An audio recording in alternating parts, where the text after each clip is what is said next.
En Noticias 1 esta noche, mañana a las 9 de la mañana, la Procuraduría sancionará e inhabilitará al excanciller Álvaro Leiva por suspender la licitación que habría de ganar el fabricante de pasaportes de Colombia. Oposición de Venezuela y Petro le piden a Maduro que no venda a la empresa venezolana Monómeros, que funciona en Barranquilla y Buenaventura. La Corte busca en las cuentas de campaña de la concejal María Clara Name los 3.000 millones que le habrían pagado a su padre, el senador Iván Name, como soborno. La JEP, con nuevo presidente, entra en la etapa decisiva de sentenciar a los máximos responsables de las FARC por los crímenes del conflicto armado. ¿Y en qué tal esto? El bienestar familiar encubrió durante 4 décadas a los funcionarios que dieron en adopción a los niños rescatados en la tragedia de Armero. Por la prensa libre y el derecho que todos ustedes tienen a la verdad. Yo soy la Red Independiente. Presenta Noticias 1 con Diana Gil y Gerson Caucha. Muy buenas noches, bienvenidos a las mejores noticias del fin de semana.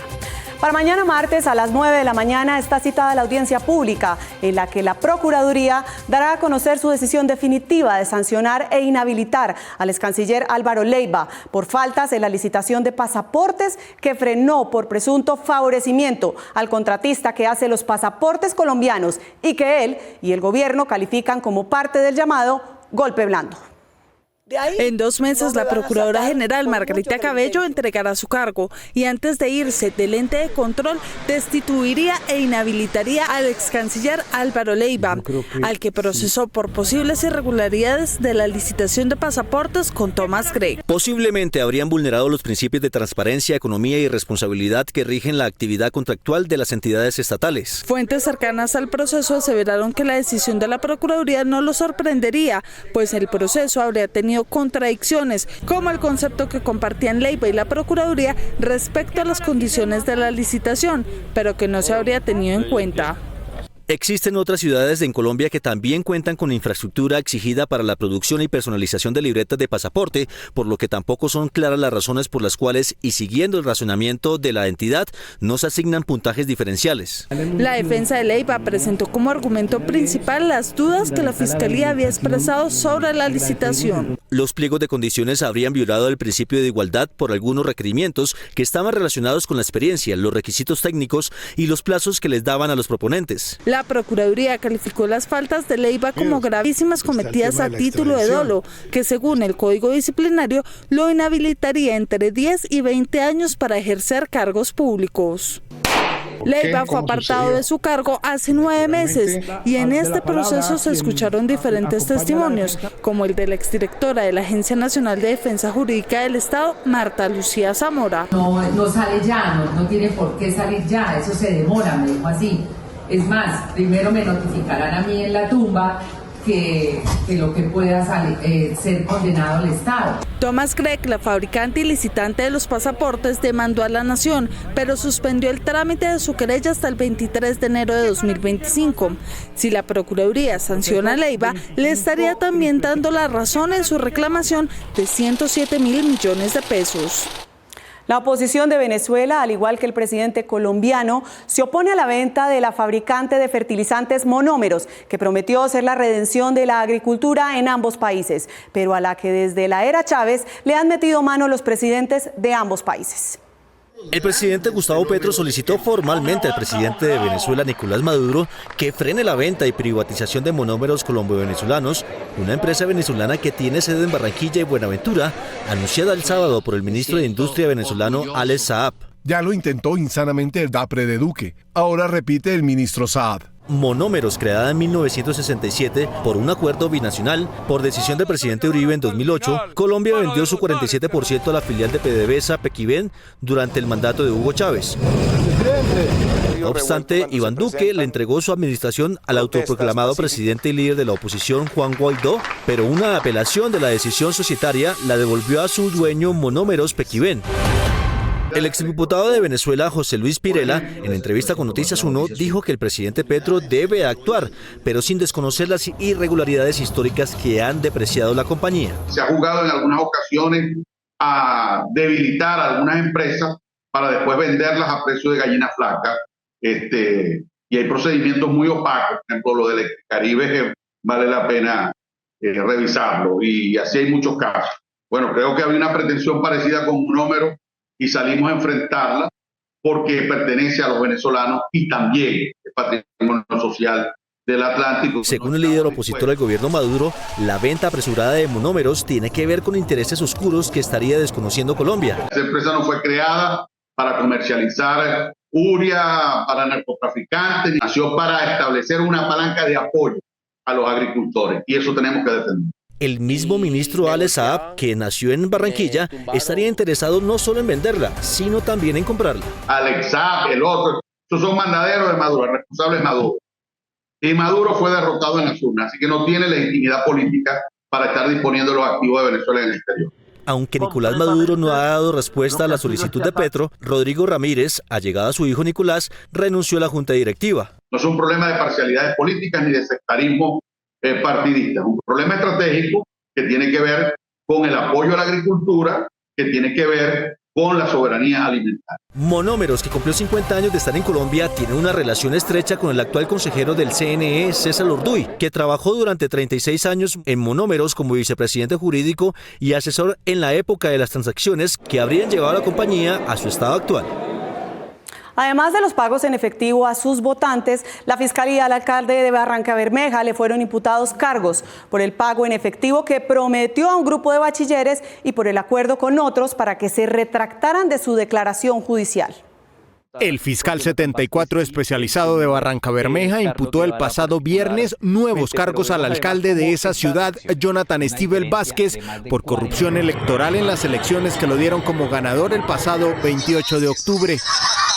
En las nuevas pruebas que presentó están audios y videos que documentan el presunto concierto para delinquir entre él y otros dos imputados, su hermano Michael Brando Vázquez y el concejal Ariel de Jesús Zambrano, para ofrecer, entre otros, beneficios educativos a cambio de votos. Usted prometió aportar 15 millones de pesos para que estas personas se graduaran de el título de bachiller, a cambio de que las mismas votaran por usted. También como la presunta red criminal intentó persuadir a testigos del fraude electoral para que se retractaran de sus declaraciones. Yo no me puedo retractar hasta que no haya un arreglo, porque usted, como yo le dije, habemos un grupo de 10 y todo, hay que disminuir. No, yo le paso las pruebas y las borro y me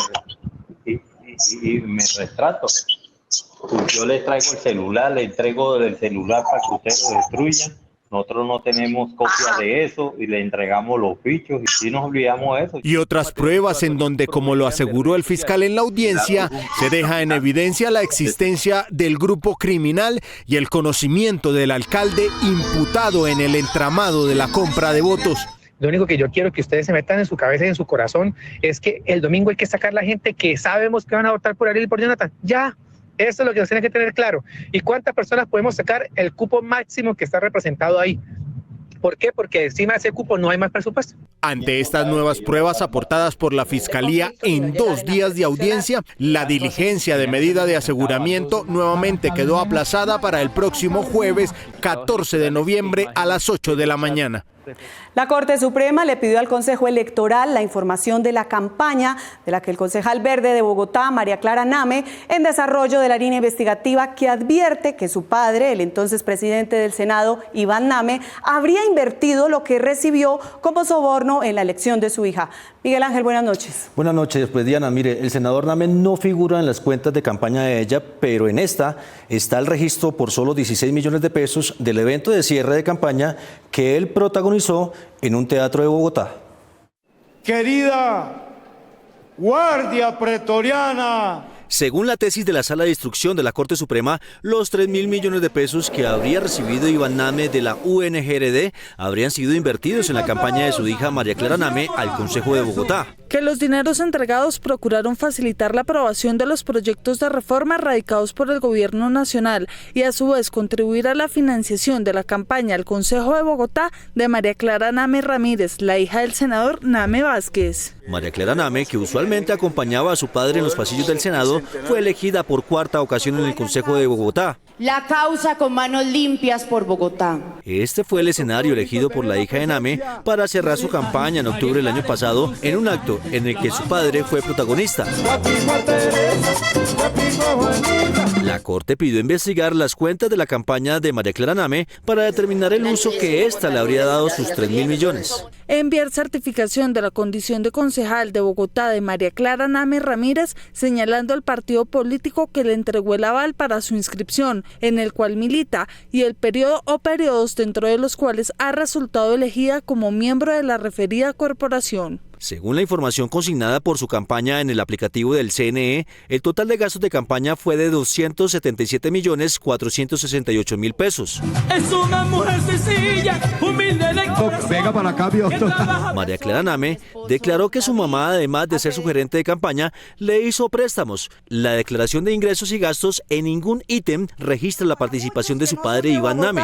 Y una madre total para los que nacieron en ella. No obstante, la Corte y las autoridades electorales tendrían que investigar recursos adicionales como el alquiler del teatro que utilizó para el cierre de campaña, cuyo arrendamiento sin atención a los invitados tendría un valor comercial de 150 millones de pesos. ¡Ay, aquí se llegó la hora! El próximo 25 de noviembre Iván Name comparecerá ante la Corte Suprema y a los 2 días siguientes lo hará el representante Andrés Calle. Bajo la nueva presidencia del magistrado Alejandro Ramelli, los procesos de la JEP entran en la etapa en la que se deben producir las sentencias contra los líderes de las ex-FARC. Él explica que estas no serán como las demás que conoce el país. Aunque el máximo de condena en la Jurisdicción Especial para la Paz es de 8 años, para su presidente, lo más importante en el juicio a los máximos responsables de las extintas FARC en los macrocasos a punto de cerrar es la satisfacción de las víctimas con la verdad aportada por ellos y la reparación que les pueda proveer el Estado. Ese fallo tiene algunas complejidades porque, por una parte, las víctimas han participado muy activamente, lo cual es, digamos, positivo. Han presentado más de 200 observaciones. Por la otra, los comparecientes han presentado numerosos recursos, que también están en su derecho de hacer. Pero obviamente eso tarda un poco más en resolverse. Quienes fueron miembros del secretariado y de las estructuras de mando en las FARC asumieron el camino corto, admitiendo su responsabilidad en el caso de los secuestros, pero en los demás optaron por conservar su derecho a alegar su inocencia. Ellos renunciaron a propósito de las imputaciones que ya estaban, es decir, únicamente para el tema de secuestro, pero no para imputaciones futuras que pueden venir. Aunque la JEP confía en que los comparecientes puedan resolver las objeciones de las víctimas y la JEP las de los reclamantes, la justicia solo será servida con la intervención de un tercer actor, el gobierno. La sentencia es una corresponsabilidad del gobierno y de la jurisdicción. Es decir, sin la existencia de esos proyectos, de esos presupuestos y demás, pues es imposible dictar una sentencia que sea cumplible. Ramelli plantea que las sentencias de la JEP no pueden ser valoradas con el mismo rasero que las decisiones de la justicia ordinaria. Ese modelo es un poco diferente del de la justicia tradicional. Nosotros estamos acostumbrados, digamos, a esas investigaciones, acusaciones, sentencias con privaciones de la libertad, donde el gran protagonista es el procesado, y allí las víctimas tienen un papel muy secundario. En cambio, en la justicia restaurativa, las víctimas son el centro del sistema. Finalmente dijo que los procesos de los llamados falsos positivos avanzan en el tribunal y que se continuarán adelantando las audiencias en este sentido en los territorios. La UNP tiene como protegido a quien admitió que movió a prófugos y cocaína en carros de esta entidad y a quien denunció como organizador de actividades criminales con carros de protección.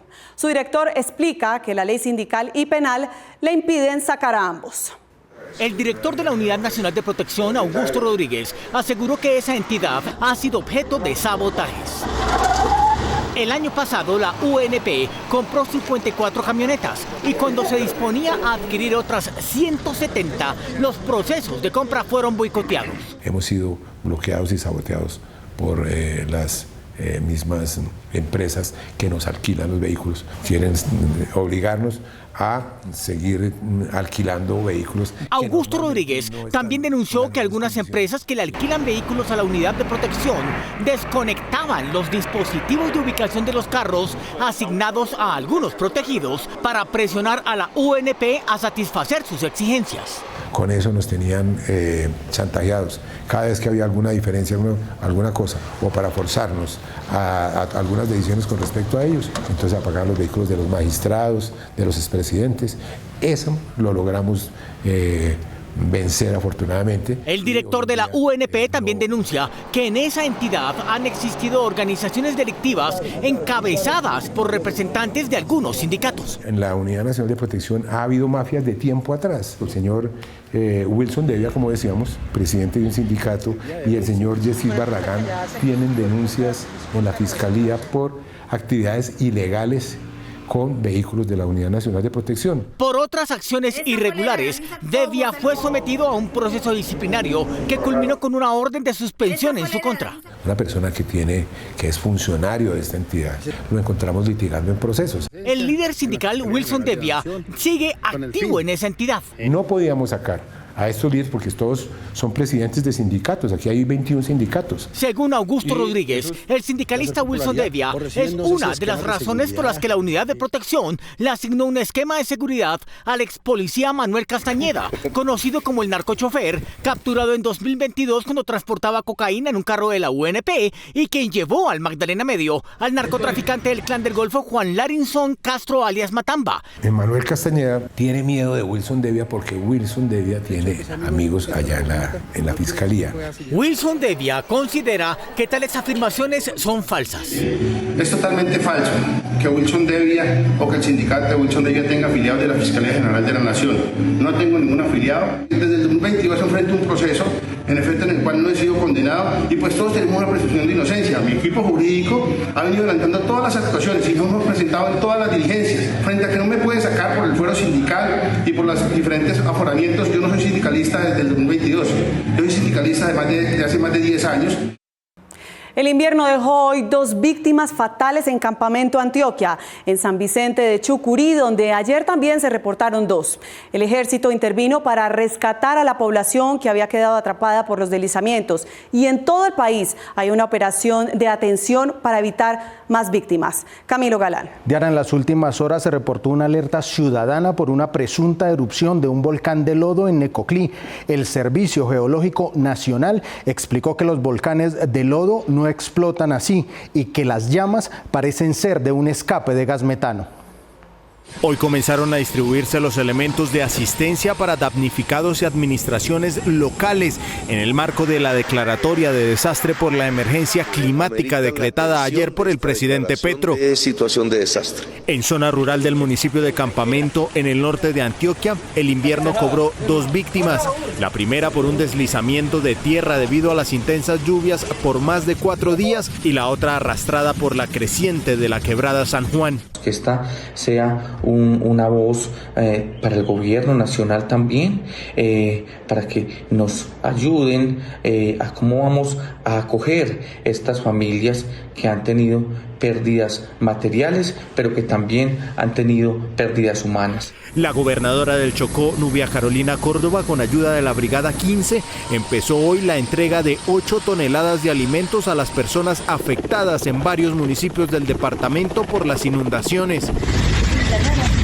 En San Vicente del Chucurí, Santander, con la ayuda del ejército, se terminó de evacuar a las familias que quedaron atrapadas luego de la creciente de la quebrada Las Cruces. Estas familias ya se encuentran ubicadas en lugares seguros y en albergues dispuestos por la alcaldía municipal del municipio.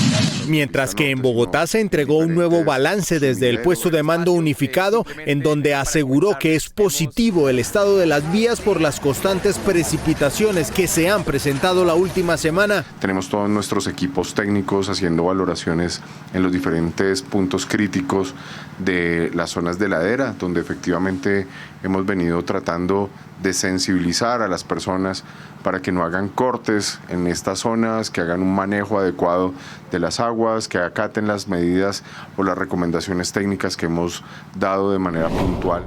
Hicimos algunas visitas en los puntos donde está interviniendo la empresa Acueducto junto con Aguas de Bogotá para asegurar que avancen las obras que permitan que el agua siga su cauce en el momento que comienzan las precipitaciones. El pronóstico del Instituto de Hidrología, Meteorología y Estudios Ambientales, IDEAM, predice condiciones climáticas difíciles para la zona andina y pidió a la ciudadanía estar atenta a sus alertas.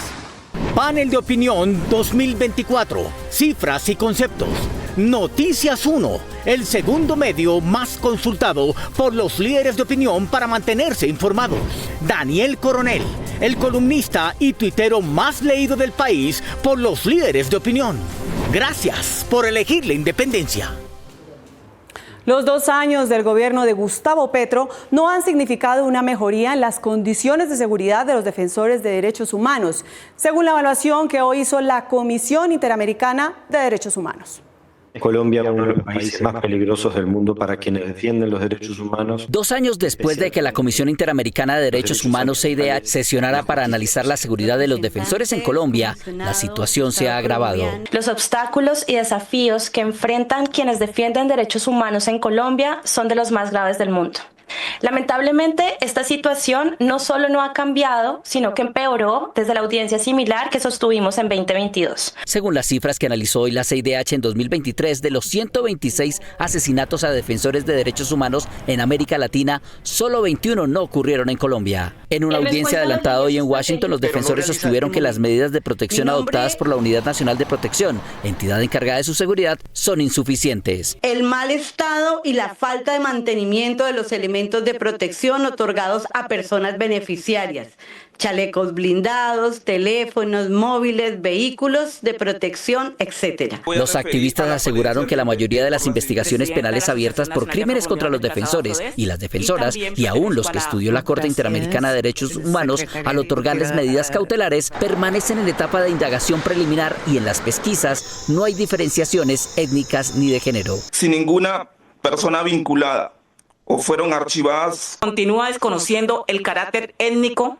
de muchos liderazgos indígenas y afrocolombianos, el gobierno propio y las formas de organización de estas comunidades. Los relatores le hicieron un llamado al gobierno sobre la obligación de asumir enfoques étnicos y de género, según el caso, y sobre su presencia necesaria en las zonas de mayor violencia. Que se evidencia en Colombia en todos los aspectos, pero en particular respecto de los pueblos indígenas y las comunidades afrodescendientes. Porque hay una falta de coordinación en lo horizontal, es decir, entre las autoridades, entre el Ejecutivo y los organismos con autonomía. El gobierno nacional sostuvo que se vienen adoptando medidas. Se procedió por parte del Estado a iniciar una serie de mesas técnicas estatales convocadas por la Cancillería que permitieron consolidar una propuesta de protocolo. La Cancillería reportó al organismo que desde julio de 2023 a la fecha han realizado 241 reuniones interinstitucionales en varias regiones del país para proteger a los defensores. El sistema pensional colombiano es 27º en el mundo y 3º en América Latina, lo que indican los indicadores. Entre los 48 regímenes pensionales que analizó el calificador financiero Mercer con la Universidad de Monash, Australia, el mejor calificado es el de Países Bajos.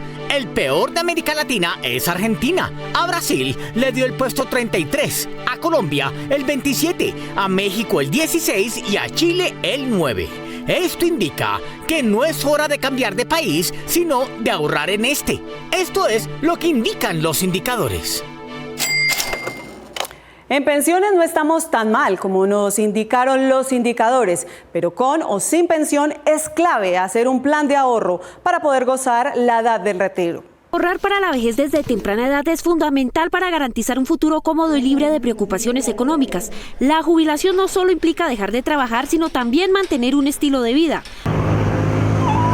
Para hacer un ahorro práctico, tenga en cuenta las siguientes recomendaciones. establezca un objetivo claro, defina cuánto necesitará para vivir cómodamente durante la jubilación, incluyendo impuestos, gastos de salud y estilo de vida deseado. Diversifique sus inversiones, distribuya sus inversiones entre acciones, bonos y fondos mutuos para reducir riesgos y optimizar rendimientos. Edúquese financieramente, manténgase al tanto de las mejores prácticas de ahorro e inversión, considere la posibilidad de consultar a un asesor financiero y recuerde que aunque la jubilación puede parecer lejana, cada esfuerzo cuenta para tener un futuro financiero seguro y tranquilo. Aunque la humanidad esté cambiando sus hábitos de alimentación y sea cada vez mayor el número de personas que hacen deporte, en 20 años el mundo tendrá 783 millones de diabéticos, una enfermedad mortal, incapacitante y perfectamente evitable. El próximo 14 de noviembre se celebrará el Día Mundial de la Diabetes. En Colombia, el Ministerio de Salud estima que hay 1.860.000 personas con la enfermedad. La Organización Mundial de la Salud advierte que los casos de diabetes han aumentado rápidamente en los países de ingresos bajos y medios. La causa más común de diabetes en el mundo es la tipo 2, que es por la resistencia a la insulina. Pero sí, bien, es importante saber que existen otros tipos de diabetes, como la diabetes tipo 1, por una falla en la producción de insulina. El efecto de la diabetes no controlada es el aumento del azúcar en la sangre, lo que puede ocasionar ceguera, insuficiencia renal, accidentes cardiovasculares, infartos o amputación. Los hábitos de vida saludable ayudan a prevenir o controlar la enfermedad. No solamente la actividad física de la dieta, sino también pues estar pendiente o hacerse los chequeos regulares del azúcar para establecer metas de control de la diabetes y eventualmente cualquier cosa que vaya dirigida a perder peso. Además, se recomienda evitar el consumo de alcohol y cigarrillo. La Federación Internacional de Diabetes estima que 783 millones de personas vivirán con la enfermedad en 2045. Hacer una inspección en busca de filtraciones, cables dañados y solucionar los defectos en los acabados no solo le permitirá sentirse mejor en su casa, sino también evitar los gastos de reparaciones mayores. Mantener una vivienda en óptimas condiciones es esencial para garantizar la seguridad de sus habitantes, así como para evitar problemas costosos a largo plazo. Para evitar gastos inesperados por cuenta de reparaciones asociadas a mantenimiento, realice inspecciones periódicas al menos una vez al año. Esto le permitirá detectar posibles filtraciones o daños antes de que se conviertan en problemas mayores. Realice cuidados exteriores, limpie las canales al menos 2 veces al año para evitar obstrucciones que puedan causar filtraciones. Además, revise la pintura exterior, revise también las partes eléctricas, verifique que no haya cables dañados y asegúrese de que los interruptores y enchufes funcionen correctamente. Si identifica áreas que requieren atención, planifique su reparación a tiempo. Esto no solo prolongará la vida de su hogar, sino que también mejorará su valor a largo plazo. Realizar un mantenimiento regular y preventivo no solo garantiza el buen estado de su vivienda, sino que también crea un ambiente más seguro para su familia. Durante 4 décadas, el Instituto Colombiano de Bienestar Familiar les negó a los sobrevivientes de Armero la posibilidad de tener pistas sobre el destino de 565 niños, también sobrevivientes, que habían dado en adopción ilegalmente, mientras sus padres morían o se recuperaban en el hospital. ¿Qué tal esto?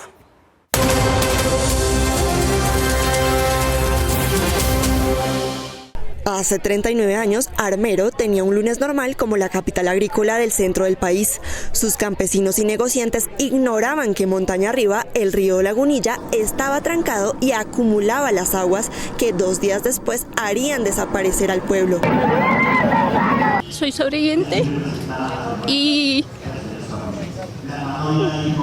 con mi familia, mis hijos. El gobierno dio cuenta de más de 27.000 muertes y de un número similar de sobrevivientes que era necesario rescatar del lodo.